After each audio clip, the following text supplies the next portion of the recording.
ముందుగా 2024 అక్టోబర్ నెలకు సంబంధించిన 500 రూపాయల ఆర్జిత సేవా దర్శనం టికెట్లను జూలై 22 అంటే ఈరోజు ఉదయం 10 గంటలకు ఆన్లైన్లో విడుదల చేస్తున్నారండి.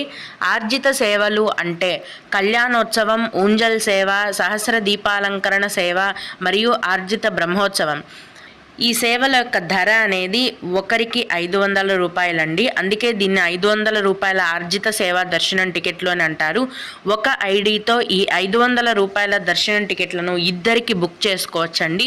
అంటే ఒక టికెట్లో ఇద్దరి నేమ్స్ మాత్రమే ఎంటర్ చేయగలము. ఈ విధంగా ఒక ఐడితో 2 మెంబర్స్కి మీరు బుక్ చేసుకోవచ్చు. ఈ 500 రూపాయల ఆర్జిత సేవా దర్శనం టికెట్లను బుక్ చేసుకున్న భక్తులు తిరుమల ఆలయంలో మీరు బుక్ చేసుకున్న ఆయా సేవలలో పాల్గొన్న వెంటనే స్వామివారి యొక్క దర్శనం కూడా ఉంటుంది. సేవ అయిన వెంటనే అక్కడి నుంచే మిమ్మల్ని దర్శనానికి కూడా పంపిస్తారు.